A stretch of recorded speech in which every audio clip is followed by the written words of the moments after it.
coming to us this evening again from northern Idaho. And Brother Steve, I had an ulterior motive in inviting you back this evening. This will be the third time in about twice that many weeks that you've shared with us. And let me explain that real quickly. We have a philosophy similar to Taco Bell's, and it might be that, I'm not suggesting we got it from Taco Bell, that they may have gotten their philosophy from us here at Banner Elk, but this is kind of the way it works at Taco Bell. You know, you go in there more than twice in 1 month, and they want to make you manager of Taco Bell. And so we've sort of adopted a similar sort of thing here.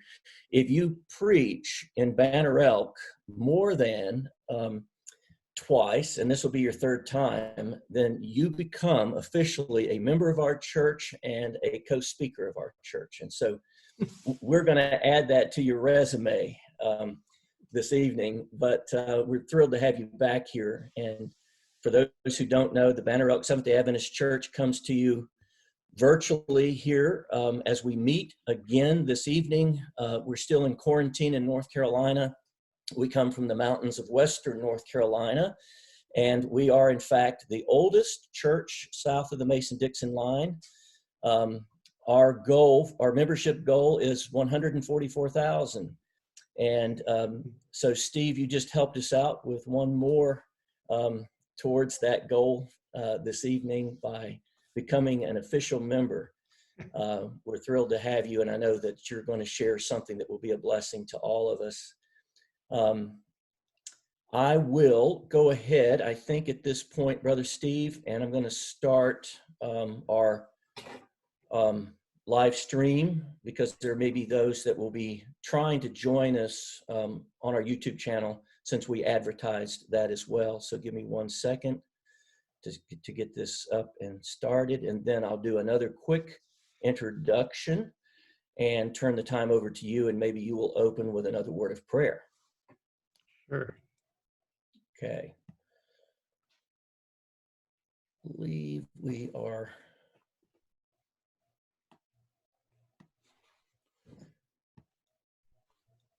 Pastor Brandon, tell me when you see YouTube show up. Sorry, when I see what show up? You see YouTube on the Yeah, Zoom? it's there. Okay. So we're live right now, and if you'd like to share what is being presented here, it's at the top left corner of your page. Yep. I just wanted to make sure that that had begun. Let's put the spotlight, Pastor Brandon, on Steve, and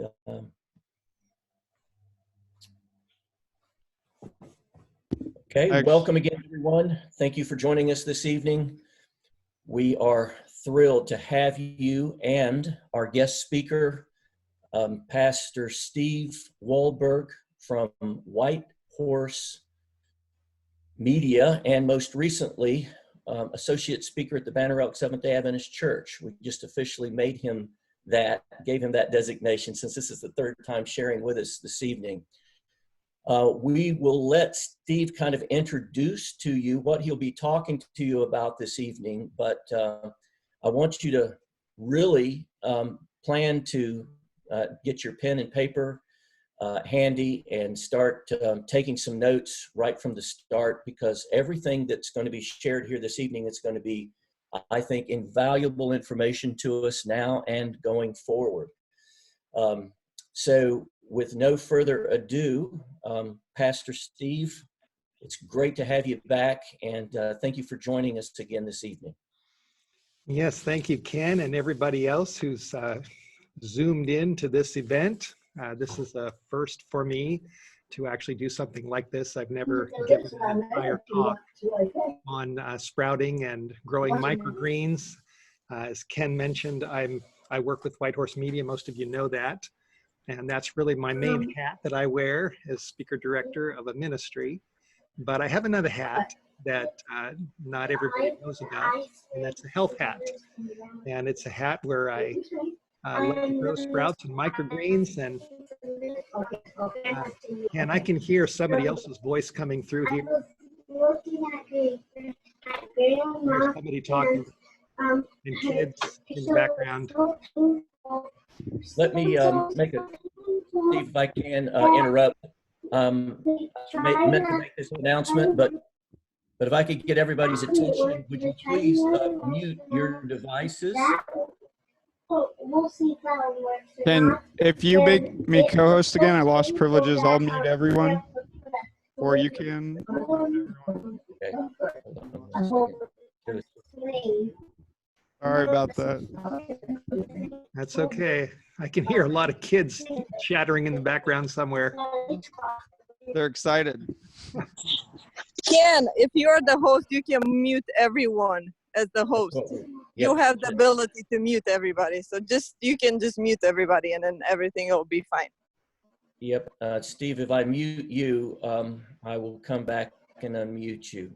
But Okay. let me mute all here. And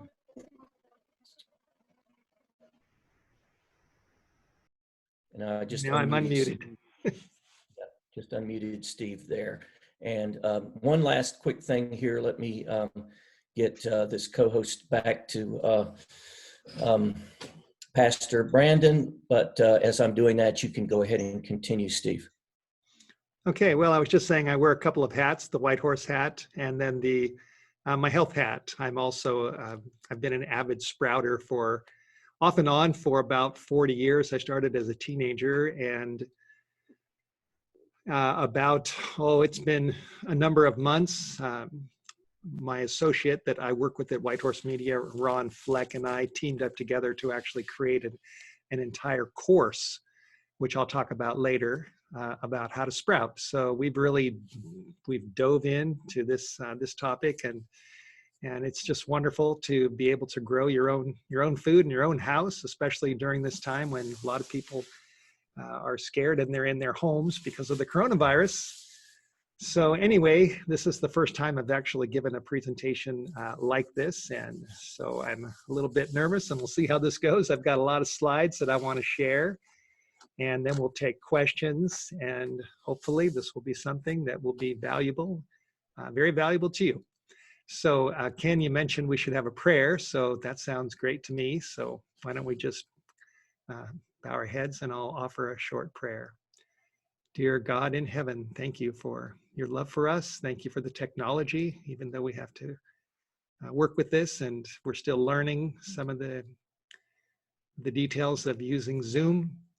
We pray that you will bless us and bless the people that have joined this meeting and those that will watch the recording. May it be something valuable to all of us. We all need to improve our health. Every one of us, we're all in a battle with our bodies and with temptations and with things that are in the environment that are not good. And we just pray that this will be a big blessing to all of us to help us to be healthier and to draw closer to you. In Jesus' name, amen. Okay, are we all ready? Okay, I can see, looks like we've got 68 participants there. I can see on my screen, so this is great. All right, well, you see my title there is called The Incredible Health Benefits of Growing and Eating Live Sprouts and Microgreens. And there's a collage of pictures of me and my children, Seth, who's now almost 16, and Abby, she's 12. And they were part of our recording of our course, and they like to eat sprouts too. So anyway, let me just go through a lot of different, I've put these slides together, and I just want to walk you through quite a lot of information. So I'll start with a Bible verse that I think most of us are familiar with in 3 John verse 2 in the New Testament, where John wrote, "I wish above all things that you may prosper and be in health, even as your soul prospers."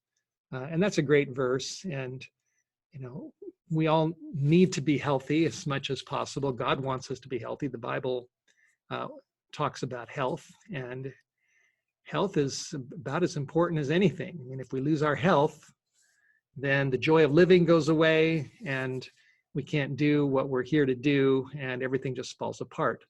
So being in health is about as important as anything.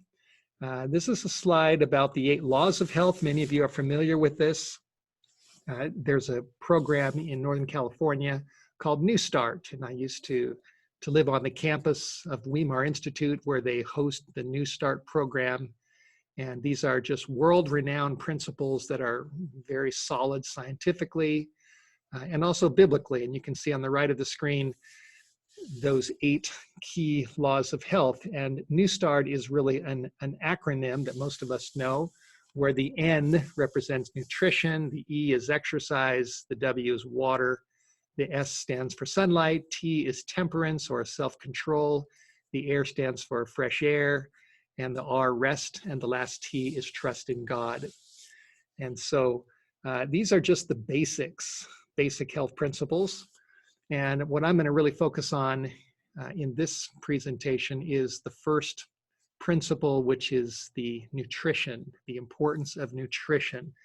And I think most of us are aware of how important it is, what we eat, what we put in our bodies. I found this picture and it just illustrates that a lot of what people eat these days is not good for us. And we know that. A lot of what's out there is packaged and full of chemicals. And I heard it said that if you were to walk into the average grocery store and if you were to look at all the things they have on the shelves, and if they were to, let's say, close the door and lock everybody out for 50 years and then come back 50 years later, there's a whole lot of what's on the shelves that would still be there and are still edible because they have long shelf lives because of all of the chemicals that are in a lot of these, products to keep things lasting a long time. And there's a whole lot that we could say about processed food and chemical saturated food. And here's a slide that just shows various people that are struggling with different degrees of sickness, everything from the common cold to serious health issues. And there's probably not a one of us that doesn't have some kind of health challenge. And especially as you get older, then you have to deal with these challenges. And the critical link between nutrition and health and trying to avoid disease, I mean, it's well established. And so if we want to avoid disease, if we want to save money, if we want to live longer and be happier, it makes sense to build up our health. Now, here's a picture on the left of kind of the inside view of the human body, and a Bible verse on the bottom from the Psalms, Psalm 139, verse 14, where David said, "I will praise you, for I am fearfully and wonderfully made." And when you just look at the body and the organs, the brain, the liver, the lungs, the kidneys, the stomach, the digestive tract, we truly are fearfully and wonderfully made. Our body is just miraculous, how it all fits together, how it all comes together, how it all works together. And it's just vital for the health of the body to follow the 8 laws of health and to follow the law of nutrition. We need to put as much nutrition into our bodies that will feed these trillions of cells that make up who we are and make up our organs. Now, there's a quote there in the middle from a book called Counsels on Health, page 450. And this quote has really spoken to me. The author of this book wrote, "Again and again, I have been shown that God is trying to lead us back step by step to his original design, that man should subsist upon the natural products of the earth." And I think that should be a goal of all of us, that step by step, we should try to eat more healthy, drink more healthy, and eat food that is real food. Like there's that little boy eating an apple. That's a real food. And it's God's plan for us to eat food that he has created. If you go back to the Garden of Eden, God gave man a bountiful diet full of natural products that were designed for the body. So we have a God-made body, and the ideal is to eat God-made food, which is natural food, the natural products of the earth. Now, here's another verse from Genesis 1, verse 29, where God said in the very beginning, in the Garden of Eden, he told Adam and Eve, "Behold, I have given you every herb bearing seed. To you it shall be for food." So God's original plan was seeds that would grow into plants, and that would be the food supply of men and women. That was God's original ideal diet. Now, if you look at that word seed, I've done some study and research on seeds, and it's amazing. Seeds are incredible. And there is nothing more natural than a seed. As we just read, God is trying to lead us back step by step to eat the natural products of the earth. And there's nothing more natural than a seed. And seeds are really miracles. They are tiny little miracles. And science doesn't even completely understand all of the power and the intricacies and the chemistry and the process of seeds growing. Now, here's a really important point, that when a seed begins to sprout, now before it sprouts, it's in what we call a dormant stage. And then when it takes in water, when it gets into the right environment, then that seed begins to germinate and to grow. And what happens is that the nutrient content within that seed just literally explodes as the seed begins to grow. It's somewhat like what happens when a baby is conceived inside of a woman. At first, it's just one little cell, one little tiny cell. And I believe that cell is called a zygote. So when the sperm meets the egg, you have a zygote. When there's fertilization, conception, there's a new little person. And that little person is just one cell. And amazingly, and this is the miracle of God, really, God does this. Nobody completely understands it. What happens is that little cell, which has a DNA strand in it that basically is the blueprint for the entire person, and it's also loaded with all kinds of different things that are inside that one cell. What happens is that cell somehow miraculously doubles, and the DNA strand is basically copied. And what's in the first cell now, there's two of them, and they're identical. And then the two become 4, and the 4 become 8. And through the process of this miracle of cell division, then little by little by little, a human body is formed. And something in a similar way, obviously it's not exact, but in a similar way, something like that happens inside of a seed. When a seed begins to, when it takes in water and it begins to germinate and grow, the nutritional content within that seed begins to multiply. It doubles, it quadruples.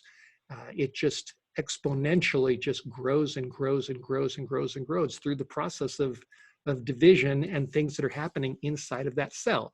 So if you have, let's say, vitamin A, and then the seed begins to grow, then you get more vitamin A. It becomes like a tiny factory, and the B complex and vitamin C and vitamin E and the different vitamins and nutrients within the cell of the seed begin to just double and triple. And so it just grows.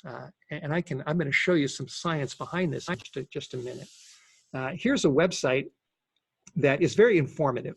You can go to this site. I encourage people to do it. It's the International Sprout Growers Association website.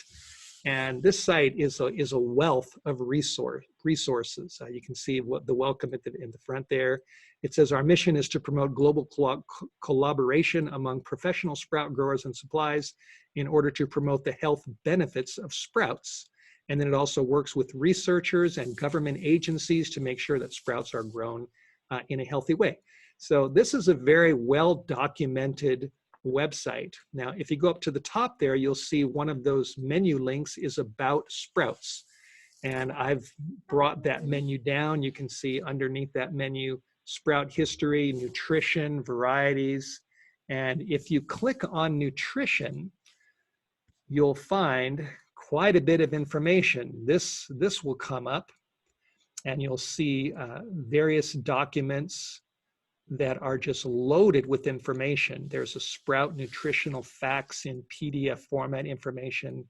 And if you look at that third link, which is sprout nutrition and disease prevention, if you click that link, you're going to be taken to a document that is just loaded with references to medical journals and to researches and to various places of universities. I was just on that site today, and you'll see references to the National Academy of Sciences and of the United States of America, the University of Saskatchewan, the Cancer Research Journal, the Journal of the Federation of the American Societies for Experimental Biology.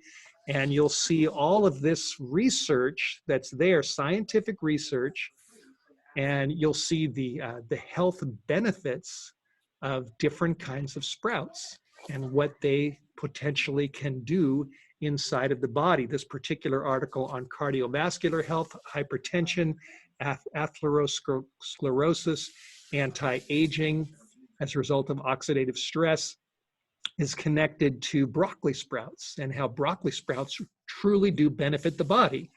And these links are just loaded with information. If you go up to the other link there on sprout history, you'll find this one. It says researchers at the universities of Pennsylvania, and you know, Ken, I can't, because of the way my screen is here, I can't see that full quote. I've got 1, 2, 3, I've got me there, Brandon there, you there, somebody else there, somebody below there.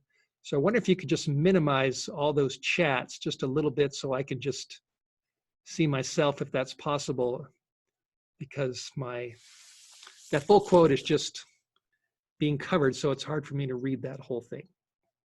Are you able to do that easily? I think you might have power over that. I don't know. Yes, I was going to say, you remember to go to that show active speaker only. Yeah, okay, let me, hold on a second. I think I need to minimize my screen. There we go. Okay. All right, that solved that problem. There we go. Yep. Okay, so there's the quote. It says, the researchers at the universities of Pennsylvania and Minnesota, Yale and McGill have found that sprouts retain the B-complex vitamins present in the original seed and show a big jump in vitamin A and an almost unbelievable amount of vitamin C over that present in unsprouted seeds. The figures are impressive. An average 300% increase in vitamin A and a 500 to 600% increase in vitamin C. In addition, in the sprouting process, starches are converted to simple sugars, thus making sprouts easily digested. Now, here's another article from an online publication called Vitality. And this is an article came out a few years ago, written by Steve Meyerowitz. And he died some time ago. I believe he died in an accident, but he was world famous, as they called him, the Sprout Man. And he wrote a book called, or at least this article, he's written many books, and this article is called Sprouts, the Miracle Food. And he talks about what happens when a seed begins to germinate and grow. And this is what he said in his book, and this is quoted in this article. Biologists tell us that in the first 5 to 10 days, young plants achieve their maximum nutrient density. In other words, they are more nutritious than at any other point in their growth. These babies are literally overflowing with rapidly multiplying enzymes, vitamins, proteins, and minerals needed for the development of the mature vegetable. B vitamins alone increase 300 to 1,500% in just 3 to 6 days. So the point is that once a seed begins to sprout and germinate, its nutrient content is just exploding, so that the seed and now the little sprout can continue to grow toward the ultimate goal of becoming a full plant. And researchers have shown that the peak nutritional density in the process of the growth from a seed to a full plant is in a stage called the microgreens. The first stage, when it's sprouting in the first few days, is called the sprouting stage. But then when the leaves pop out, and then it grows a little bit bigger, and those leaves green up, that's called the microgreen stage. And researchers have shown that it is at the microgreen stage when the nutritional density of the plant is at its peak. In other words, if you were to take let's say a pound of broccoli microgreens, where you grow the broccoli a little bit bigger than a sprout and you grow it just a little bit bigger to the microgreen stage. Now it's loaded with nutrition in the sprouting stage, but in the microgreen stage, it's even more. And if you were to take a pound of broccoli sprouts and compare that with a pound of broccoli that you would pick out of your garden, you're going to get a lot more nutrition pound per pound from the broccoli that's in the microgreen stage. That's what researchers have found, that the sprouting stage is loaded with nutrition, and the microgreen stage is there's even more nutrition as far as its density goes. Now, there's a nice picture of all different kinds of sprouts and the microgreens, and you can see behind me, I'm actually in our studio right now. We have a green screen here, and so I was able to put this picture behind me of those little guys growing.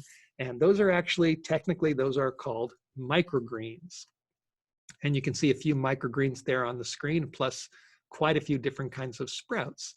And on the left there is a chart of the health benefits of sprouts, just some of the health benefits. And this is taken from organicfacts.net.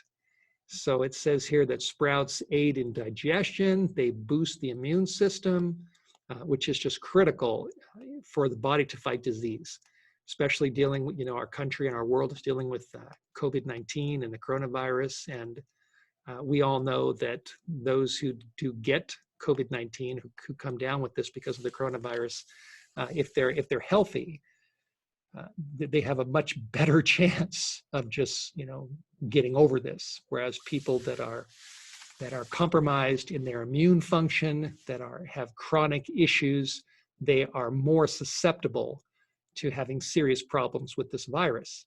So boosting the immune system is just critical for us all.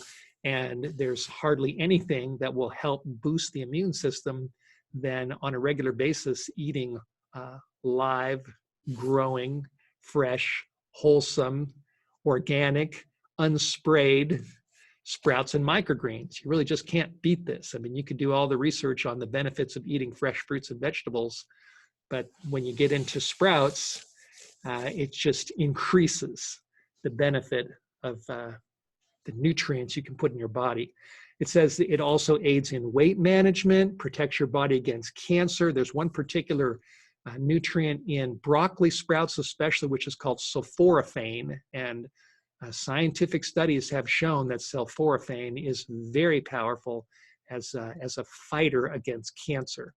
And then it also talks about improved blood circulation in the body, helps to reduce risk of heart ailments, helps in growth and development of the body, reduces risk of neural tube defects in infants, helps prevent cataracts and macular degeneration in your eyes, inhibits growth of cold sores, and it also helps your body deal with allergies and with asthma.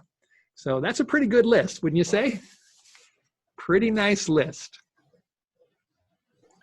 Now here's another picture of the health benefits of bean sprouts, and those are mung beans right there, which are really super easy to grow.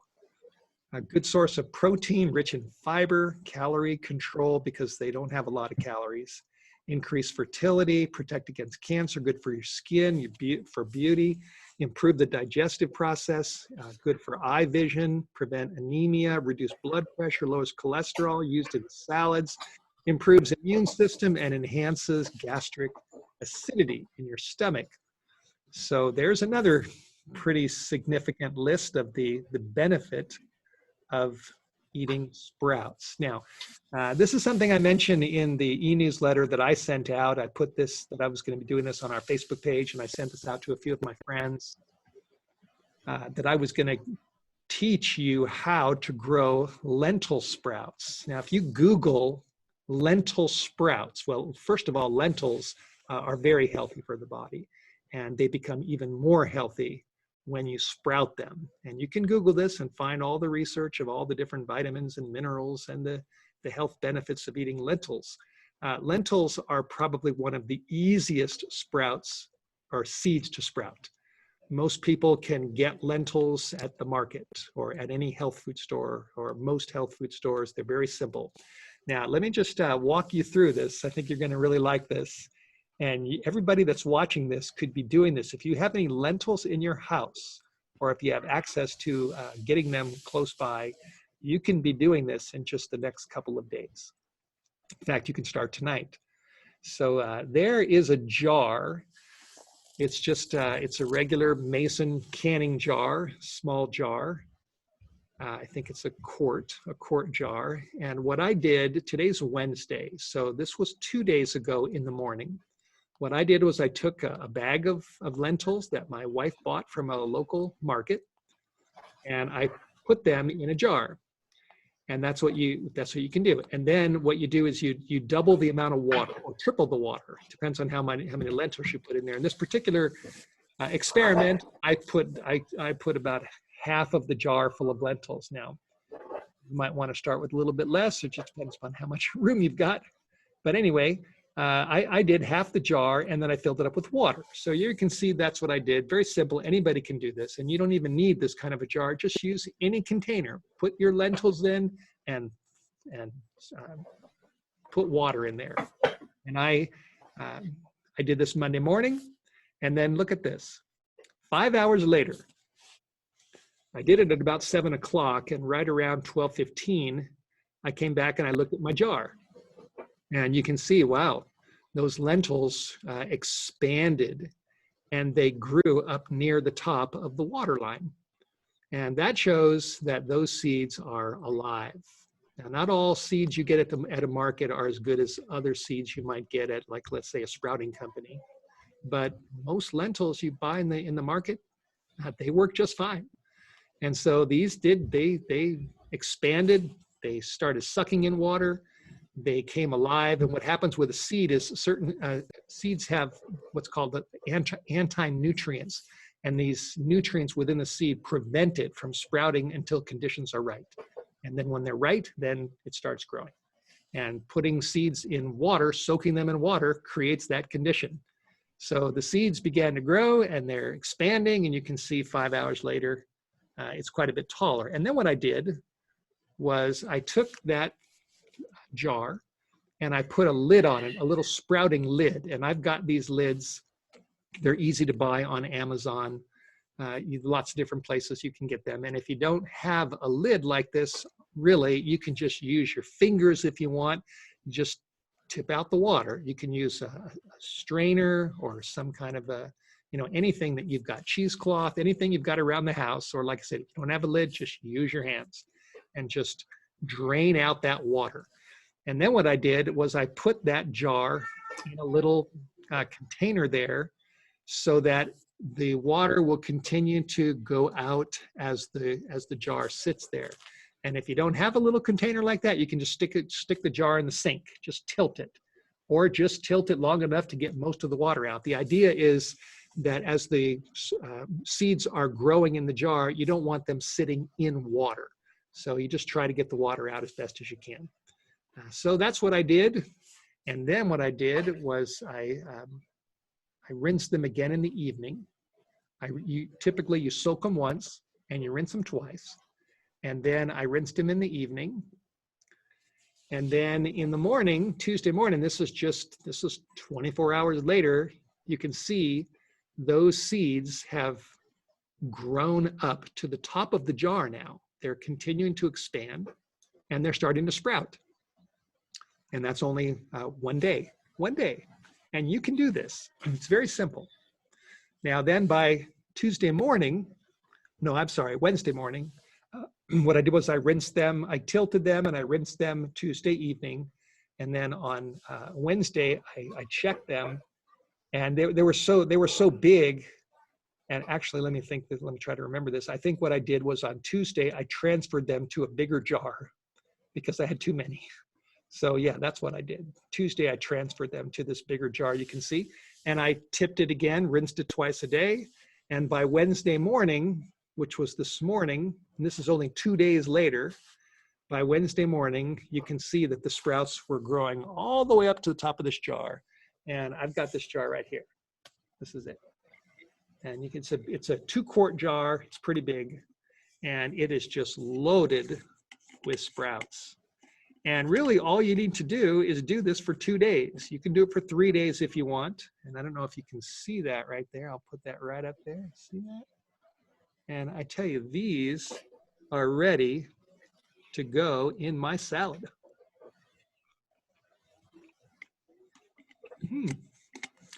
Lentils have kind of a mild flavor. And if you add it to your salad, it just gives a living, healthy boost to anything you put in that salad. So anyway, that's my simple demonstration on how you can grow this. And you can do this in 2 or 3 days. If you get into a habit of doing this on a regular basis, you could be eating sprouts every day. And there's lots of different ways to eat them. Now, here's another document that I put together called My 10 Top Reasons to Sprout. Number 1, much or most of the food people eat is either dead or heavily processed. When you grow and eat freshly cut sprouts, you are eating nutritionally loaded live food that is far superior to practically anything you can eat. Number 2, when a tiny seed germinates and sprouts, its protein, vitamin A, B complex, C and E, mineral and trace mineral content increase dramatically, sometimes hundreds of times from what was in the original seed. Sprouts are powerhouses of nutrition. And just Google this and do your homework and you'll find that this is true. Number 3, when you grow and eat your own sprouts and microgreens, you are eating organic food that has not been sprayed with cancer-causing pesticides. Organic food is expensive, but growing your own is much cheaper. Number 4, when you buy fruits and vegetables in a supermarket, they have usually been harvested weeks before you buy them. And during each day of storage, transportation, and sitting in the produce section of the grocery store, they lose nutritional value day by day. But when you eat freshly harvested homegrown sprouts immediately, which is what I usually do, then you get the benefit of eating those, of getting that nutrition right away. And there's no transport time, there's no processing time. You get it all right there. You get the fullest nutritional content possible from eating this food. Number 5, purchased at a supermarket, the average price for a small plastic container of alfalfa sprouts is about $4. I confirmed that at a local Safeway not far from our house, and you buy a little container, about $4. But if you buy a small packet of alfalfa seeds and grow these seeds yourself, you can get up to 10 times the sprouts for the same price. Sounds like a good deal. Number 6, even if you don't have land, a garden, or an orchard, you can still grow a fabulous indoor garden and eat fresh, non-GMO organic vegetables every day. So some people say, well, I don't have a garden. What do? Grow sprouts. I don't have an orchard. What do? You can grow sprouts. You can do this. It's very, very simple once you know what to do. Number 7, even if you don't have a green thumb, you can still learn to grow beautiful, mouth-watering, fresh sprouts and microgreens like a pro. Number 8, even if you have limited space in your house or apartment, all you need is a sink, some seeds, a jar or two, some small containers, and small places on your windowsill or in your cupboard or under your sink to grow lots of fresh sprouts. Number 9, sprouts and microgreens are high in fiber, which helps undigested food pass quickly from the body, lessens the transit time. So it doesn't have time to rot within, which contributes to colon cancer, because sprouts are loaded with fiber. So they keep, as they say, they keep the plumbing humming. They keep things moving. Sprouts and microgreens contain powerful properties that will enhance your immune system, which helps your body fight deadly diseases like cancer. Bonus reason, growing sprouts and microgreens is fun. You'll love it. I really do like growing these things. It's a lot of fun. 8 reasons why people don't grow sprouts. Number 1, people say, I'm too busy. I don't have time to do this. And there's my response. You are not too busy. You can do this. Once you learn what to do, it only takes a few seconds or minutes each day to grow lots of super healthy sprouts. Number 2, I don't have room in my house or apartment to do it. My response is, yes, you do. You do have room. All you need, like I said, is a sink, a small jar, a small packet of seeds, a small little place on your windowsill, counter, inside your cabinet. And almost everybody has got enough room where they live to grow plenty of mega nutritious sprouts. Number 3, some people say, well, it's too expensive. I can't afford to do it. I can't afford sprouting. My response is, yes, you can afford it. Most of us have enough money to buy gas and groceries. Unless you're very, very poor, you have enough money to grow sprouts. Of course, you can spend a lot or a little, but it only takes a little to get started, and the health benefits will save you money in the long run. Less medicine, fewer trips to the doctor, less time away from work, etc. Number 5, some people say, well, I'm healthy enough. I don't need to sprout. My response is, good health is one of our greatest treasures. If we lose it, we've lost a lot. Eating sprouts regularly is one of the best ways to prevent future sickness. Who knows what tomorrow will bring, especially as we get older. Protecting our health is one of the wisest choices that we can make. Number 5, sprouts probably don't taste good. I'll pass. Some people think that. My response is, many sprouts and microgreens taste delicious, terrific. They add zest to a salad, sandwich, or wrap. Add your favorite seasoning, and the taste of sprouts is often unnoticed. It's a little bit like tofu. When you take tofu, it's pretty mild, but whatever seasoning you add, it takes on that seasoning. But with sprouts and microgreens, they have a variety of flavors, especially arugula. Arugula is a very intense microgreen, and I love it. Radish. I don't really like radishes in the market, but for some reason, I really like radish sprouts because they are just very tasty and spicy, and they're good. And the health benefits are still off the charts. Number 6, some people say, I don't have a green thumb. I can't do it.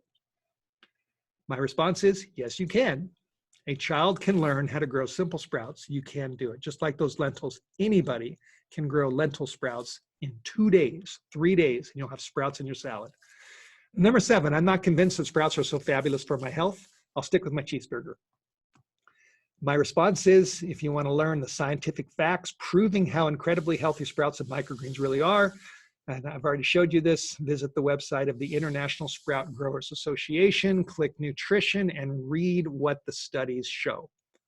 Number 8, I don't know what to do or where to start. Well, now you do know what to do with the lentils. I just explained that to you. And if you want to learn more, a simple step is to visit the website that my associate Ron Fleck and I have created, where we have a whole online course teaching people how to grow all kinds of different seeds. So you visit that website, watch a few free short videos on the site, and then if you want to join the course, which is entirely up to you, the price is very reasonable, about the cost of one trip to a grocery store. It's just a one-time cost, no hidden gimmicks. Plus, we have a 14-day money-back guarantee, and we also have support, which I'll show you in just a little bit. So there's our main website, sproutingwithsteve.com, and when you go right on the site, you'll see a video right there that you can click, and it explains all about the health benefits of sprout, lots of pictures, animations, and what sprouts can do for the body. And then it also explains about the course. There's me growing some broccoli sprouts in a little green tray called a sprout garden. That was very easy to do, and I teach how to do that. And if people want to join the course, there is a cost. We've spent a lot of time putting this together. Pastor Fleck has done all the recording and the editing, and we've put hours and hours and hours and hours into this, so we believe it's reasonable to ask for a reasonable price for this. And our basic price is, there you can see it's $97, but we also have an offer which we give to really anybody that wants it. And that is when people check out on that website, there's a little place for what's called a discount code. And if you just type in friend of Steve, one word, just friend of Steve, and click apply, then it brings the cost, it cuts the cost in half to $49.95, which we think is a very reasonable cost. One time, not any more than that. And then you get access to a member site, and the member site has all these different videos where you learn how to grow not just lentils, but you grow alfalfa, broccoli, clover, radish, purple radish, buckwheat, mung. There's just a whole host of them that we have. Sunflower greens, rye, barley. Some of them are great in cereals in the morning. Some are great in salads. And then we give you options on how to eat them. So we just got a wealth of information, and it's very, very simple. Plus, we also have, as we mentioned, a Facebook page, a private Facebook group where you can be part of that group, and you can post pictures of your sprouts and ask questions and talk to other people. And it's just, it's a lot of fun. And the sprouting course is just loaded with information. There's a picture from the course. In the course, not only do I teach, basically the course is divided into 3 parts. You have the sprouting section where I teach you how to take all these different kinds of seeds and grow them to make them just small little sprouts. And then the second section is on microgreens, where you grow them a little bit bigger. And you grow them, you can either grow them in soil or hydroponically. And the second section is all about how to grow microgreens in soil or potting soil, which you can just buy at Walmart or Home Depot. And then the third section is on how to grow microgreens just with water, without any dirt. And if you see that picture where I've got my thumbs up there, what I'm holding in my right hand, those are buckwheat lettuce. It's a microgreen. And I walk you through this. I show you how to soak the seeds, how to put them in the tray, how to put them on top of the soil, how to water them. And I show you their progress from day 1 to day 2 to day 3. And that's what we got in the course. And I tell you, if you've never eaten a tray of buckwheat microgreens, you don't know what you're missing. They are delicious. And below that, you'll see the purple. That's purple Rambo radish. Doesn't that look nice? And then over on the right there, or at least I guess it's my left, you'll see that picture in the corner of sunflower microgreens. And those are delicious. My son, Seth, he really likes sunflower microgreens. They taste just like sunflower seeds, and they're very good. And then you'll also see a tray of wheatgrass, and I show you exactly how to soak the wheat seeds, what kind of wheat seeds to get, how to grow them. And I also tell you in the course exactly where to get all your seeds and all your supplies. One company called True Leaf Market, which we have a working relationship with, and they're wonderful people, and they will give you all the seeds and all the supplies, everything you need, just from that one company.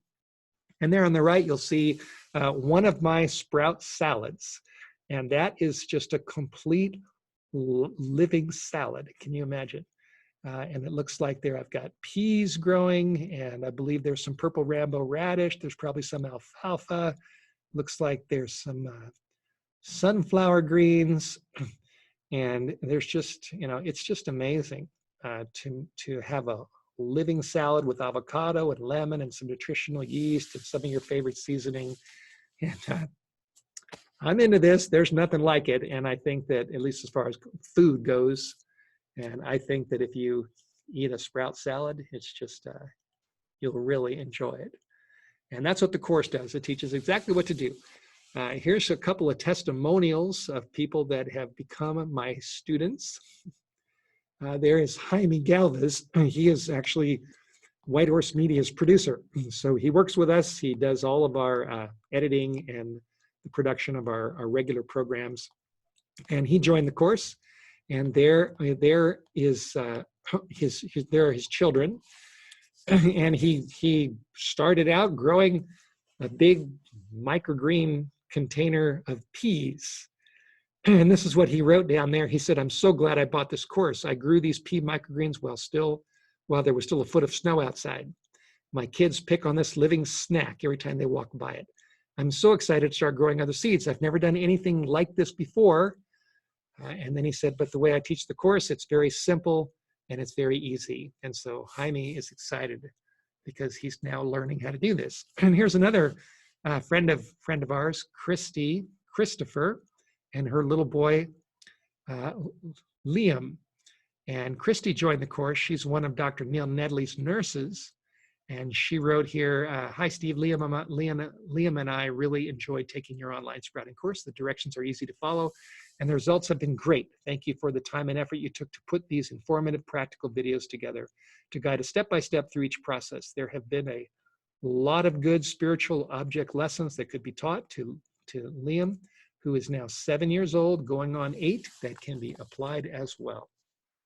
So she's glad that she's sprouting now. And there's Pastor Ron. I don't know, Ron, if you're watching this right now or not. It shows we have 75 participants. But anyway, there's Ron in my backyard on the left. He is my associate. He works with me. And when we first started to do this course, he came over to our kitchen and he filmed everything from A to Z. And he'd never sprouted before. But he just, he got into this. He saw all the demonstrations, and then he started doing it in his own house. And there you can see him in the middle there with a nice tray of sunflower greens that he grew. And his family, they really like eating those greens, just like my son Seth does. And my daughter Abby, she's eaten a lot of them too. So, and then here's a little blurb from him. I filmed Steve, now I'm sprouting too. This is great. So that's what, it's another testimonial. So I think this is my last slide here of what I showed you at the beginning. Our motto in our course is you can do it. It's a fun thing that Ron and I really enjoy. And we believe that this will really help a lot of people. And the little bit of income that we get from this, it definitely helps both of our families. We have kids, and it's just a big blessing to us. And we believe that it's a big blessing to other people as well. So, you know, obviously you can do your own homework on learning how to sprout. You can Google sprouting, and you can do all the research on YouTube if you want. Or you can join the course if you want, and then you'll have it all right there in one simple course. And our goal is to help people to get into a regular habit of growing sprouts on a regular basis. And once you learn what to do and start doing it, it's just, I tell you, it's 2 thumbs ups. It is fabulous. So I'm going to get out of this presentation. I'm going to stop sharing my screen. I'm going to go back to my green screen picture of me. And Ken, if you want to put the chat up there, and if people want to ask questions, that was about 50 minutes or so of a presentation. I hope that was informative and valuable. And I'm happy to take some questions if you'd like. And then we'll just call this a wrap. So I don't know, Ken, if you let me first thank you again. Okay, that was practical, made so simple, and a lot of people, because of just not having had experience with it, are a little intimidated by the whole thing. And I think you've taken that intimidation and that fear away this evening by just showing how absolutely simple this can be. In addition to the questions that you'll see on your chat, Steve, if you click on chat at the bottom of your screen, someone texted me and asked me, like with the lentils, are you eating those raw, or do you typically cook those at all after they've sprouted? Sure, good question. These are raw, and I eat them raw. And what I mean, you can obviously wash your sprouts if you want to. I don't cook, I never cook my sprouts, but I do wash these every day. I rinse them, I just put the water in and then drain it out. Put the water in and drain it out. The idea is, first of all, you start the seeds by giving them a bath. And then 2 times a day, you give them a shower. That's the simple way of saying it. So you saw, I started the seeds down here, grew them up in actually another jar, and then they expanded, and then they kept getting bigger. So I put them in a bigger jar, and they're still growing. And every day for the last, since Monday morning, I've been washing these under my sink, and I've been draining out the water. So it's really like these sprouts are being washed all the time. So I don't really personally feel the need to wash them again. I just take them, and there they go into my mouth, into my salad. And since they're still growing, Steve, I'm assuming they do not require any refrigeration then. No, not at this point. And one thing you could do is, and I teach you all kinds of options in the course. You can grow these in jars. You can grow them in little trays, bigger trays. I show all kinds of options. Then people can do what they want to do. One thing you could do with something like this is I could eat probably this much, maybe in a salad, and then I could let them continue to grow for a couple days, and then they'll grow right back up to the top. I don't really like to grow lentil sprouts too big. I like them in the small stage, but you can take these and you can put them in a tray with soil or a little bit of potting soil, and you can grow them up bigger into the microgreen stage. You can do that with these. So there's lots of options. One of my favorite sprouts is sunflower seeds. You can grow them as a microgreen, starting them with seeds that have the hulls around them, black oil sunflower seeds. And you can actually, there's a feed store about 10 minutes from my house, and I bought a 20-pound bag of black oil sunflower seeds. No, I think it was a 40-pound bag for about $20. And that's going to go a long way. And those are really bird seeds. The feed store sells them for the birds to put them in bird feeders, but they sprout great. So I've got this massive bag, and I could grow tons of sunflower microgreens, and I could feed quite a few people if we have the coronavirus becomes a bigger problem. I've got lots of food with those seeds. But there's a simple way to do it, and you can buy raw sunflower seeds from a health food store, and those you can do just like these. If you take raw sunflower seeds, put them in a jar, and then double the water. I typically soak those overnight, and then in the morning you rinse out the water, and then you just rinse them twice a day. Within 2 to 3 days, you'll have a nice batch of sunflower sprouts. And I like to put those right on top of my waffles. I sprinkle them right on top of a waffle. Sometimes I mix them in with my oatmeal. I put them in granola. And so I'm adding live food to my breakfasts. And there's a whole host of different seeds you can do this. You can do this with barley. You can do this with rye. Rye is super simple. Do the same thing. Soak it, drain it for a couple of days, 2 or 3 days, and you'll have rye sprouts. And those go right into my oatmeal, right into my granola, right on top of my waffles. And I don't cook any of these. I just eat them raw. And so, especially in the winter, I might start a batch of broccoli. I might start a batch of sunflower greens. I might start a batch of alfalfa.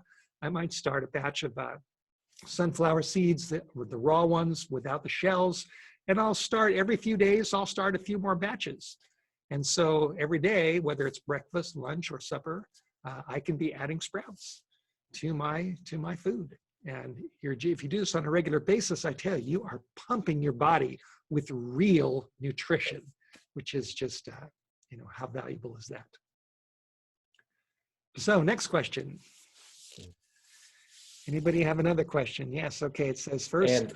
And you may have addressed. Yeah, I can. You may have addressed this question from Shirley. I'm sure. Okay, let's see. Okay, how high up are you? From Shirley. Okay, is there any sprout that we should not eat? Not that I'm aware of, as far as the typical seeds. If you go to a sprout, and if you go to a sprout, go a little higher up than that. Oh, higher than that? Okay, from Shirley, is the water good to drink? Soybean? Yes.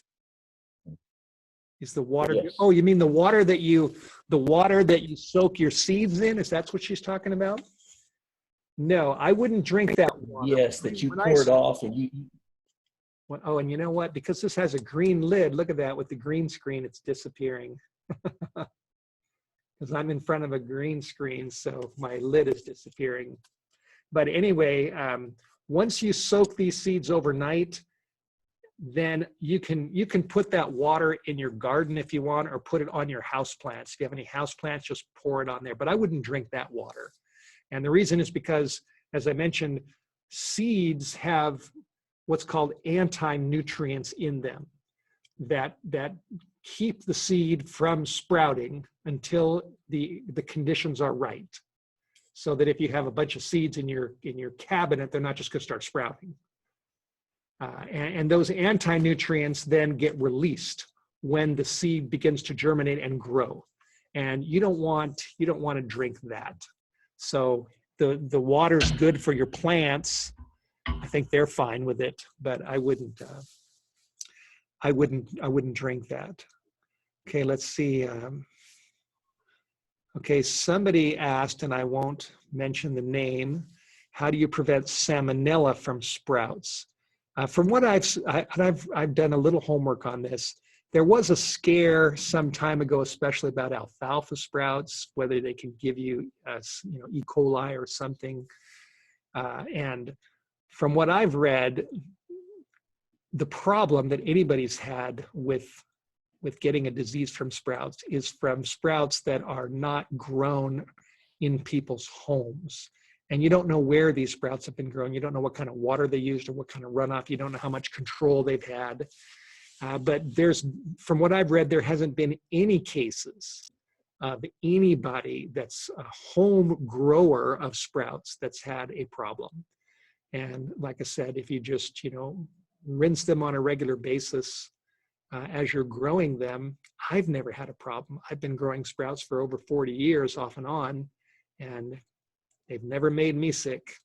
So I'm not aware of any problems like that from people that grow them in their houses. Okay, next question. Can you eat the microgreen stage of any seeds? I think so. If it's anything that you would plant in your garden, you can eat it at the microgreen stage. Now, some microgreens taste better than others. I'll be honest with you about that. There's one particular seed which I experimented with in my course, which was called amaranth. True Leaf Market sent me a free batch of those seeds to demonstrate them, and they look beautiful.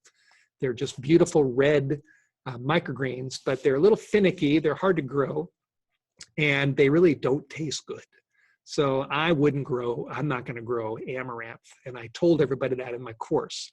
But there's a lot of seeds, and the ones that I typically eat, like I said, sunflower, buckwheat groats are great. Sunflower microgreens are great. Alfalfa, clover, broccoli, radish, mung, peas. There's a lot of them that taste good. And I've recently really gotten into radish, which is a very fast-growing, easy microgreen to grow, and arugula.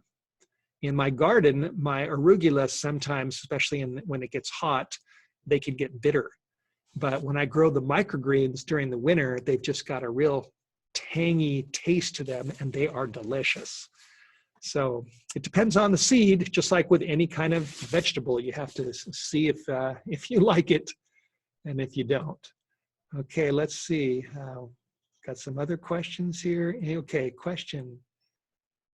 In your course, do you have any downloads we can keep for future reference after the course is finished? We have a lot of links in the course where you can go to resources that are always there. The course, we believe it will be there at least until the final times when we're offline, but we're not planning on taking it down. And the videos basically just teach you what to do. As they say, if you give a man a fish, you feed him for a day, but if you teach him how to fish, you feed him for a lifetime. The purpose of the videos is to teach you what to do. So once you know what to do and you know where to get your seeds, then you take the ball and you run with it. And so everything will be there as long as we can keep them there. Okay, another one question said, I need to add a benefit. Someone in my life has no teeth and getting fresh fresh veggies is a problem. But we started alfalfa and broccoli sprouts a week ago, and he can eat them. Well, that's good. Yeah, their sprouts are very easy to digest. Even if you don't have teeth, you can probably do it. I think so. Okay, next question. What is the time difference between a sprout and a microgreen? Sprouts, it's typically a few days. Like these lentil sprouts, it's been Monday to Wednesday. So that's really 2 days. And these are ready to go. With microgreens, it takes a little bit longer because you have to germinate them. And once they start germinating, then you put them typically in a little green tray, a white tray, which you can stack on top of each other. So you can have different kinds of microgreens growing. Or if you put them in a bigger tray with potting soil or with some kind of a medium on the bottom, and you just use water, and I teach you all about this. Typically, sunflower greens, to grow a nice big crop of sunflower greens, would probably take a week and a half, maybe 2 weeks. Buckwheat, it's about the same. Radish, you could probably grow in a week. Arugula, I'd say 8 days. So it doesn't take long. And with the microgreens, it does take a little more work. With sprouting, all you need is a jar or these little trays, and it just takes seconds a day. Okay, another question says, thank you, Steve. You have inspired us to start sprouting. Good. What was the name of the company you buy seeds from again? We work with a company called True Leaf Market. True Leaf Market, that's the company. I know one of the owners. I'm in touch with him regularly. He sent me a whole bunch of seeds to demonstrate during the course, plus products. And so I highly recommend True Leaf Market. Somebody here said that they are a good company. Just bought seeds from them for the first time. Next question, can this be done all year long? Yes, you can grow sprouts all year long. With the microgreens, when they grow a little bit bigger in your trays, typically I don't grow them in the summer because it gets really hot, and microgreens can be a little more finicky. Some of them like the hot, like the amaranth, but some of them prefer cooler. But if you just turn the temperature down between 65 and 70 degrees in your house, you should do fine growing microgreens any time of year. And you don't need a greenhouse. You don't need to stick them outside. All you do is put them on your windowsill or on a table where they get ambient light from the window, and they grow just fine. So it's very easy. Okay, next question here is, do you cut your micro brews and relay them to regrow, or do you replant? Good. Okay, good question. With the sunflower greens, I only cut them once and they're done. Wheatgrass, the same thing. We did experiment in my course with peas. Peas grow really well, very easy, and we cut them off, ate them, and then they regrew into a beautiful crop. So with peas, you can do it, but most microgreens, I just cut them and eat them, and then start another batch of something else. Okay, another question here from Kathy. Wouldn't the potting soil have unhealthy ingredients that you wouldn't want on fresh food, like manure, etc.? It obviously depends upon the potting soil. I recommend just going to Ace Hardware, Walmart, Lowe's, or a nursery and getting a bag of organic potting soil. That's what we always recommend, and that's what I use. You can get a bag for, depends, sometimes they have sales. I think I was able to buy 3 big bags for about $10 at Ace Hardware recently. So organic potting soil, that's what we recommend. Okay, another question, what about using a full spectrum grow light? Will this be a benefit? I would say yes, and I went on Amazon during the course and I bought a little grow light for about $25 that you just clamp onto the side of the table, and I put my greens under the grow light, and they seem to like that. But I stress in the course that throughout my 40 years, I've never used grow lights. And everything that I've grown has always grown just fine with just regular light that comes in through the window. So I think it's beneficial, but it's not necessary.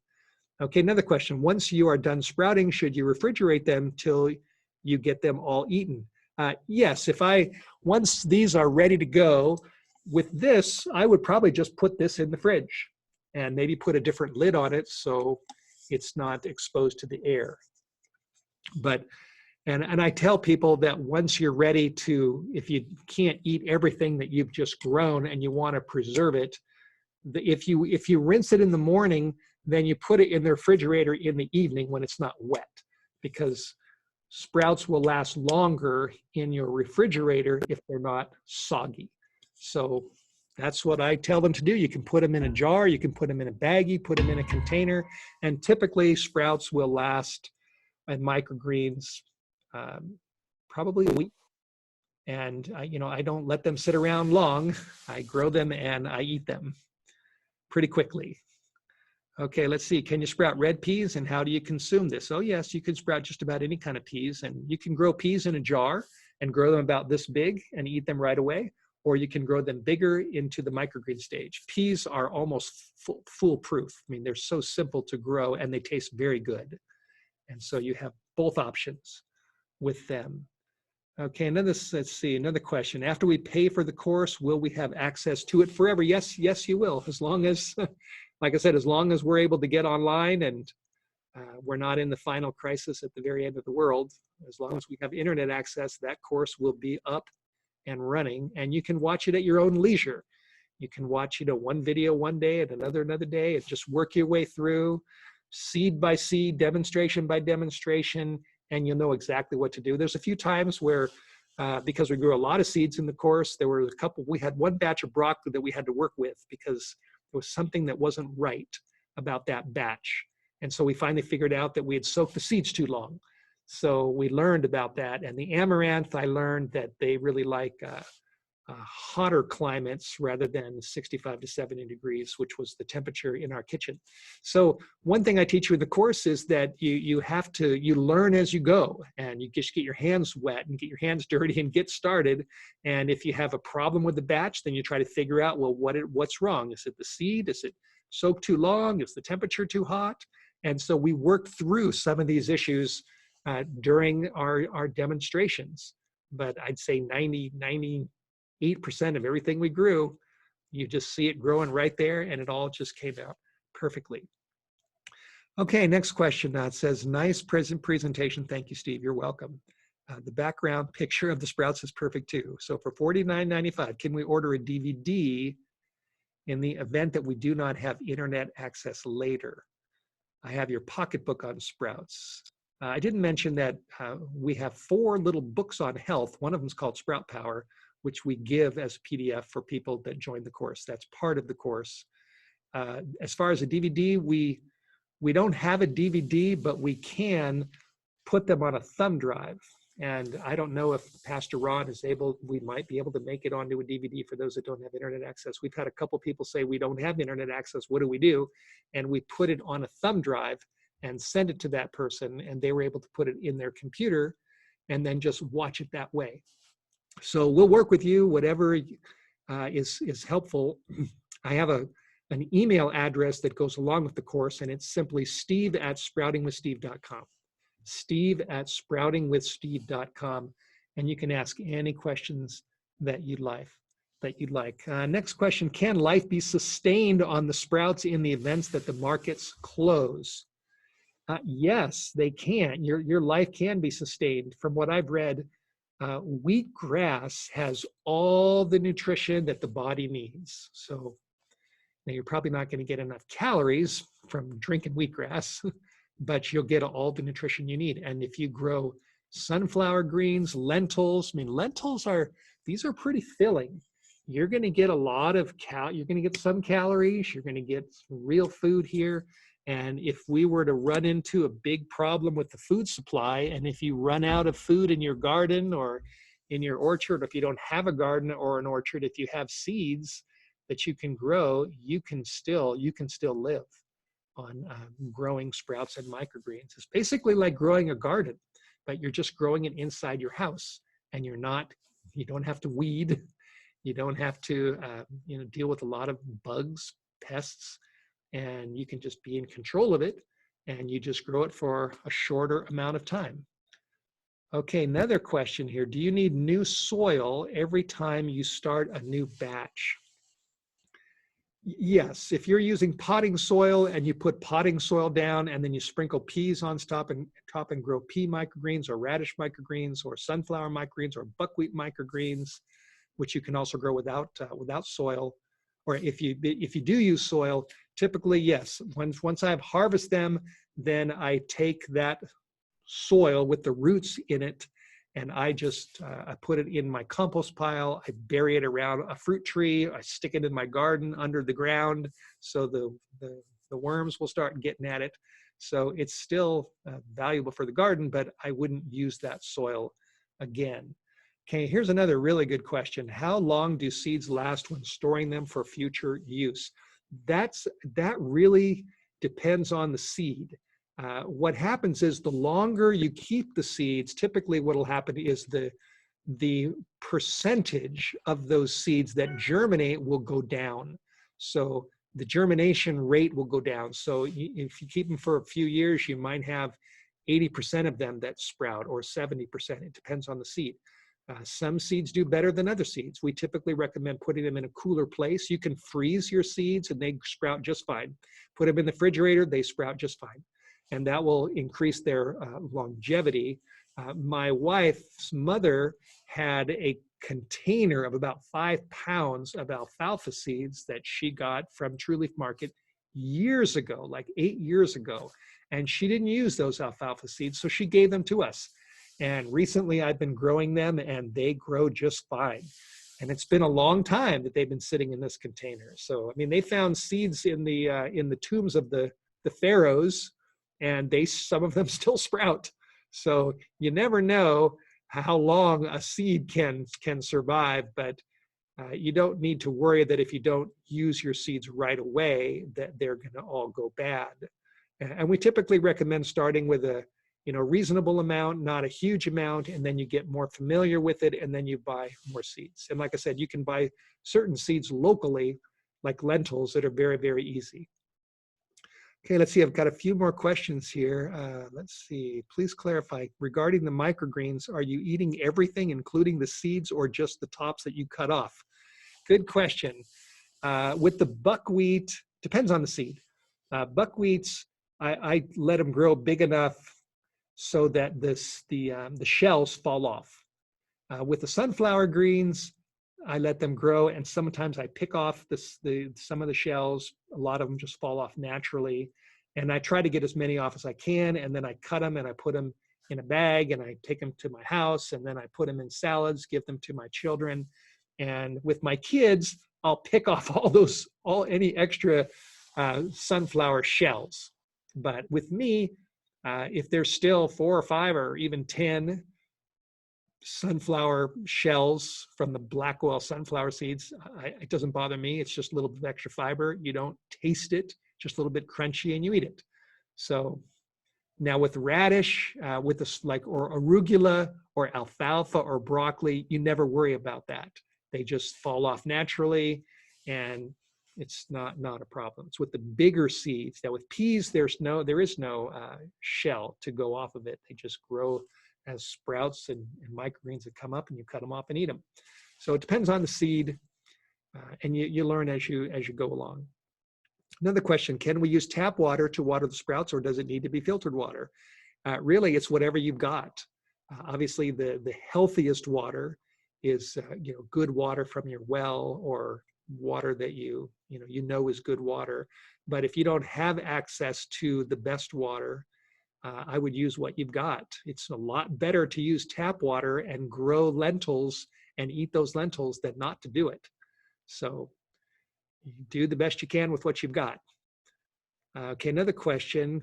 When buying seeds from a feed store, is there anything I should be checking on the bag that can be harmful to consume?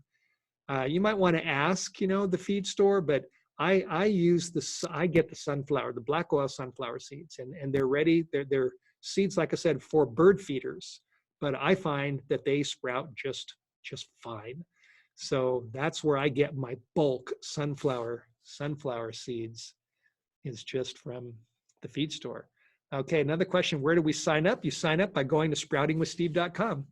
That's the main website, sproutingwithsteve.com. It'll show you everything right there. Then you click if you want to join. You join, you go down to the checkout, and then you type in the discount code Friend of Steve, cut the price in half. And like I said, 2-week guarantee. So if you want your money back, you can get it after within 2 weeks. We've only had one person ever do that. And I don't know why they did it. Maybe they just got too busy.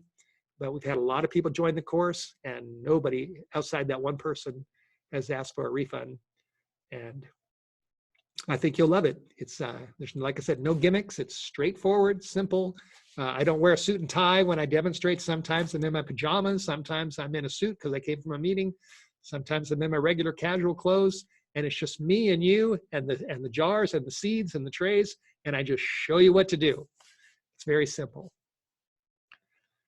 Okay, let's see. Here's one more question. Yes, sproutingwithsteve.com.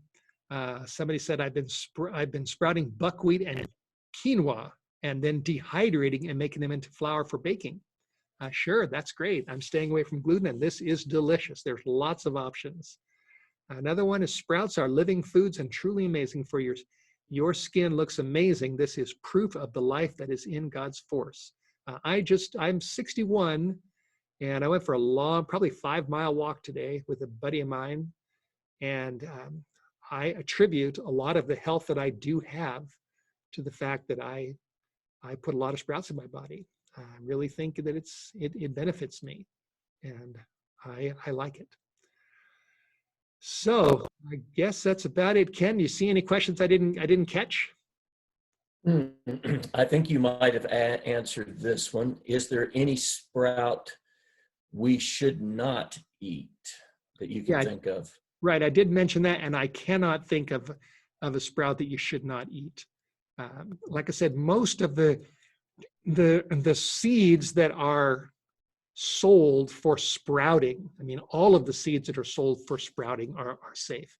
True Leaf Market has a whole host of different options. You can pick and choose, and you can look at the pictures on their website of what the sprouts look like and what the microgreens look like, and all those seeds are all safe. And the basic ones, like I said, that you get at a market, I teach people in the course how to grow chia. Chia is very easy to grow. You can get those at any health food store. Sunflower seeds, peas, buckwheat groats. You can get most of those at a health food store, or at least a store that has seeds that they sell. I love buckwheat groats. I soak them and I put them in a colander, and then I rinse them twice a day, and within 2 or 3 days, they're sprouting and they go right into my cereal. They are delicious, nutty. They taste like nutty, and they're just good. And they're not expensive. So there's lots of options, and it's hard to find a seed that typically people are regularly growing into a plant or buying at a store to sprout. You don't have to worry about those seeds. Okay, any other questions, Ken? Yeah, one other that you may have also touched on, but just for clarity, do sprouted beans need to be cooked slightly, emphasis on beans, to stop the enzyme that destroys proteins? I don't think so. Now, beans are sprouted beans, it depends on the beans. Beans are a little more tricky to sprout.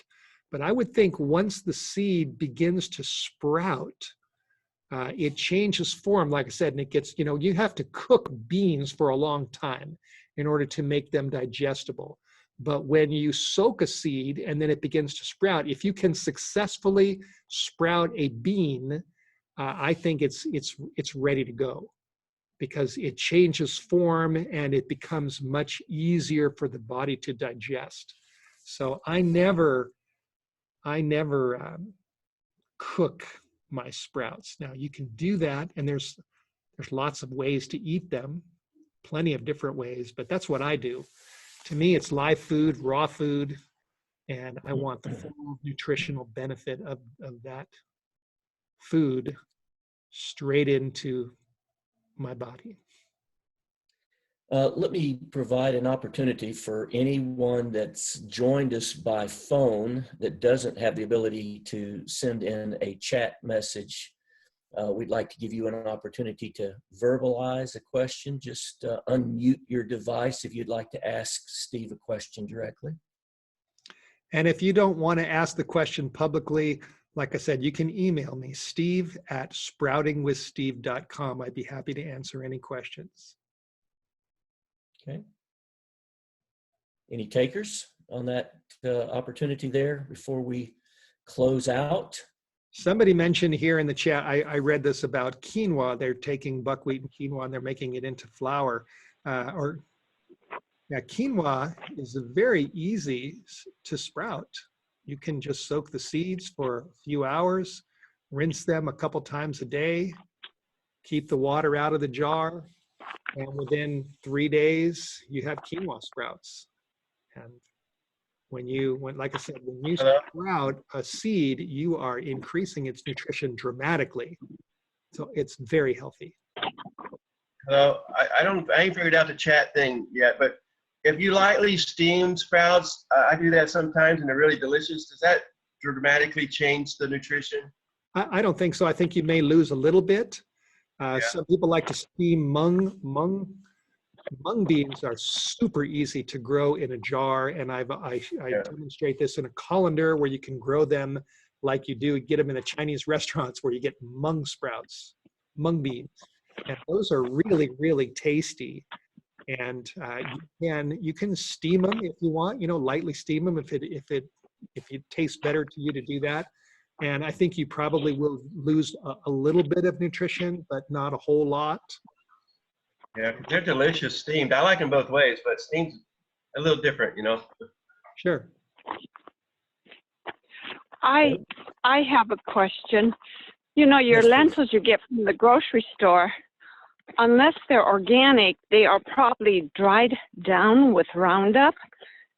So, I don't know, do you have a problem with that, sprouting them if they're dried down with Roundup? Well, from what I talked to Parker Garlitz, who is one of the owners of True Leaf Market, about whether, what is the significant difference between getting seeds that are organic versus those that are not organic. And he felt, his opinion was that when you're dealing with the seed itself, it's not that big of an issue. Now, True Leaf Market does have organic, non-GMO seeds, which they sell. But like with lentil sprout, I think the issue comes more with the plant. When you're eating a plant that's been sprayed with Roundup, in order for a plant to produce a seed, it puts its best energies into that seed. And the seed itself doesn't necessarily have the poison that was sprayed on the plant. If you're worried about it, then just grow organic. It's like I tell people, if you're worried about the water, what's in the water, then use filtered water. If you're concerned about the seeds that might not be organic, then go with organic. For me personally, I don't really worry about these lentils. These are organic lentils that I haven't put any chemicals on these. Now, what was originally on the plant, the lentil plant that produced the seed, I don't know. But I've come to believe that the seed itself, it's not that big of an issue. And when that seed begins to grow, it's not like it's multiplying the Roundup in the seed. It's multiplying all the vitamins and the enzymes and the things that helps this seed to grow. And if the plant's so damaged that it can't make a seed, then, obviously you won't have a seed. But I personally don't worry. We have well water, so I don't worry about my water. We've tested our water. And I don't have any problem buying a bag of black oil sunflower seeds for $20 and get 40 pounds and grow them. It doesn't bother me. I feel like the health benefits, and we're all getting chemicals all the time, and we get chemicals from the toothpaste we use, from the shampoo. unless we're very, very careful about what kind of soap and shampoo and toothpaste and conditioner. And we get chemicals in our home, we get chemicals in the air, we get chemicals all around us. And here's something I didn't mention, that there's a lady named Dr. Sherry Rogers. She's a very well-known doctor, and she's very into health and toxic issues. She wrote a masterpiece of a book called Detoxify or Die. And she says that we have two basic issues. That the one issue is the body accumulates chemicals, either from the environment or from your own metabolism or the food that you eat. So we've got what's called the body burden of the chemicals that are in there. And then we have the second issue is the body's ability to detoxify and to get rid of them. And the body is a detoxification machine. Every time we go to the bathroom, you know, you are getting rid of toxins, whether it's through your urine, the stool, the skin, the breath. Our body is continually detoxifying itself naturally. And so Dr. Rogers says that if you put more nutrition into your body, you enhance your body's ability to detoxify and get out the chemicals. So we all get chemicals to some extent, but if we're putting a lot of nutrients in the system, the body is then able to get rid of the chemicals on a regular basis. And so if there's a little bit of chemical in here, I think I'm getting more nutrition that will help my body get rid of chemicals than I'm getting the chemicals that are in here because maybe these seeds didn't happen to be organic. So that's my philosophy. Pump in the nutrients, it'll get rid of the chemicals, and you'll be able to handle it as much as possible. And also they say broccoli sprouts help the body heal from the GMO foods. That sounds good to me. As I mentioned, broccoli sprouts have sulforaphane, which is famous for as an anti-cancer fighter. So yeah, that broccoli's a little bit tricky to grow, and I explain all this in the course. With broccoli seeds, I've learned that it's better to soak those seeds for only 4 or 5 hours. That's it. And then I typically start my broccoli seeds in a jar, and I soak them for 4 or 5 hours, pour out the water, make sure the water's out as I tip the jar, and then I rinse them typically twice a day. And if the seeds are good, those seeds should start growing right up in the jar. And then I'll either just pluck them out of the jar and put them in my salad, or I will put them in a little tray and I'll grow them bigger into the microgreen stage, which is very easy to do. And if you grow the broccoli right, and if they're a healthy crop, they're a little bit tangy, but they don't taste bad at all. And they are just loaded with nutrients. Very healthy. I got one more little question. Okay. Well, sometimes I get carried away and I could have like 8 jars or so going at the same time, and I don't want them to go bad. So I put some in a freezer bag and put them in the freezer. That's good too, right? I mean, if it works for you, and if when you take them out of the freezer, they still taste good. Yeah, that's the ones I usually use for steaming. Yeah. Yeah, I think that's fine. They do absolutely that's great. fine. Sure, it's just like freezing. You take spinach and you can buy frozen spinach. You can buy frozen blueberries. So any vegetable that you freeze is going to. A way to store them up, if you get in a good mood to do sprouting, Yeah. Yeah, that's it's good. Okay, somebody asked here what I see in the chat, which has more nutrient sprouts or microgreens. As I mentioned, researchers say that when you grow it a little bit bigger to the microgreen stage, where the leaves come out and they green up the leaves, like the picture behind me, that's the peak nutrition. But it's a fact that sprouts in that first stage, which are little baby microgreens before you get to the microgreen stage, the sprouts are loaded with nutrients as well.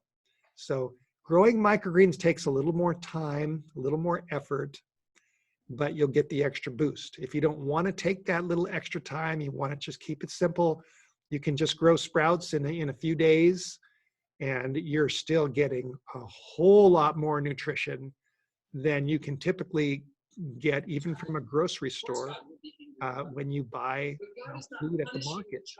You're getting more. And like I said, no transit time, no chemicals. You know what you're eating, you grow it yourself, and you're eating it live. So you can't beat that. Really good. Okay. I just heard somebody drinking some water.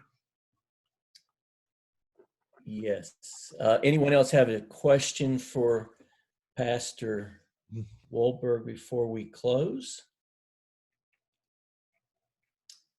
So there is a question in the chat. Let me make it clear that we have recorded this to our YouTube channel, and we have sent out links to some of our people with regard to how to join that YouTube channel. Steve, to those you invited, did you also send the link to the YouTube channel for the Banner Elk Church? Yes, I did. I did. So look back at however you received your invitation and see if you see a link for our YouTube channel. If not, let me just suggest the simplest way to get to the location where this recording was made this evening for sharing it with your friends or reviewing it again yourself would be to go to our website, and that is bannerelksda.org. Just that simple. Banner Elk, one word, bannerelksda.org. There you will see a live, or I think it says join live stream. And if you click on that, even though this event is over, it takes you to that YouTube channel where you will find the presentation this evening. So let me encourage you to take advantage of that and to share this with your friends. Steve has also recorded this on his hard drive. He's going to send us a copy of it, and we're going to also post it to our website in addition to having it on our YouTube channel. So it'll be available both places. Okay, Ken, let me mention also that if anybody would like me to do this again, anybody that's watching this, if you have a list of contacts or a group of people that you'd like to bring together for another Zoom event, I like doing this. This is the first time I've ever done it with these kind of slides and having a chat. So, but it's been a blessing to me. It's been enjoyable. I'm looking at the chat responses and people are very happy for what we've done. And I'm available in the future to do this for other groups. Awesome. Wherever God opens the door. Amen. Well, before Pastor Brandon has our closing prayer, and I think he was going to ask the question, if you've got any sprouts for a 7-month-old, not 7 months, 7 week, I think it is.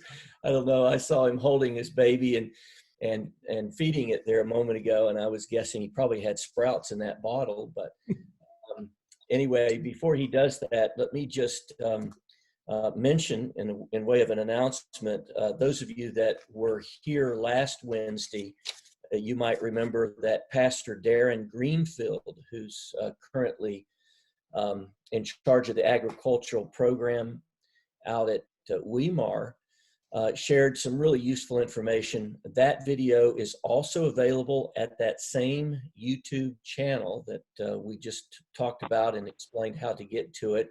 He will also be speaking to us at the same venue this coming Sabbath morning.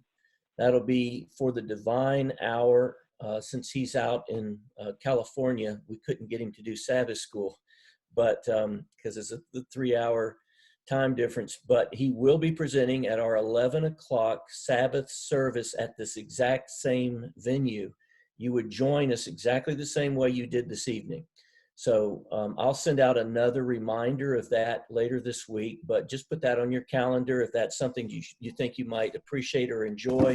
What he's going to be talking about is understanding the spiritual application of agriculture and the powerful lessons that they convey to us spiritually. And so I think you'll receive a blessing from it.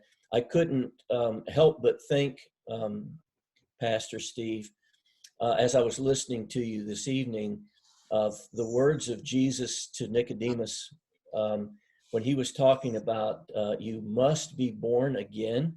And then he was speaking of being born of the water and of the Spirit, and the new life and the regeneration that takes place from that. And it just seems to me the presentation you've shared this evening is a physical representation of exactly that same spiritual principle. And it's amazing to see how all of life sort of revolves around the same principles, both on the physical level and spiritual level.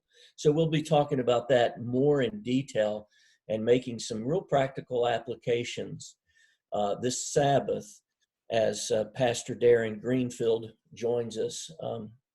We will also be having a Vespers program at the same venue to welcome in the Sabbath.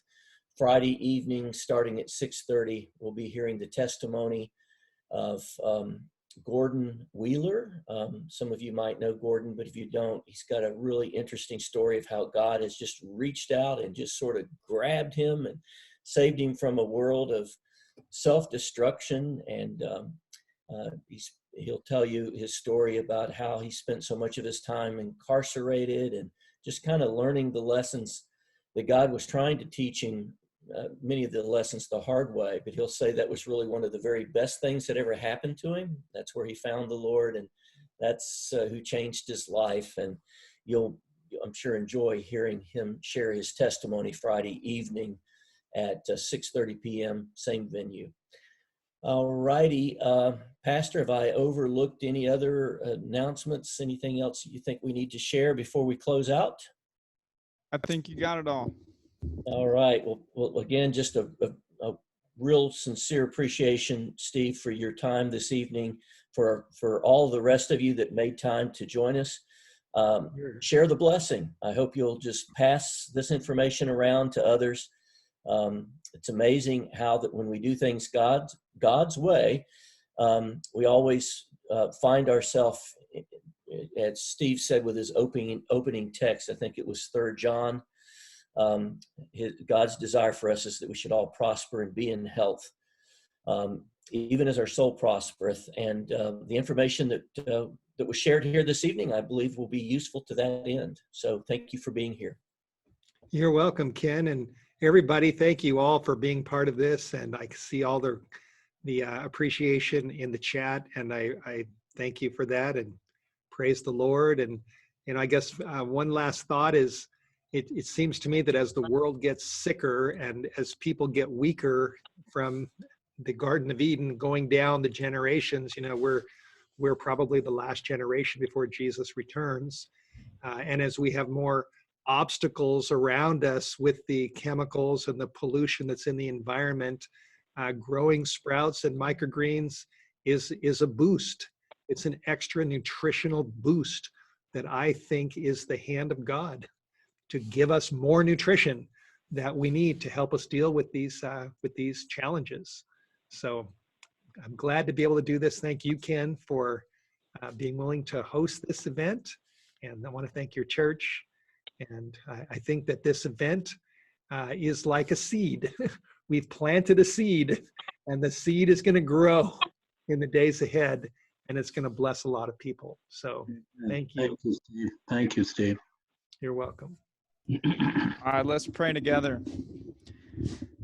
Dear Father in heaven, we are so thankful for the greens and the knowledge that we've learned tonight. And we're asking a blessing upon Pastor Steve and his ministry, his family, his health, and his sprouting.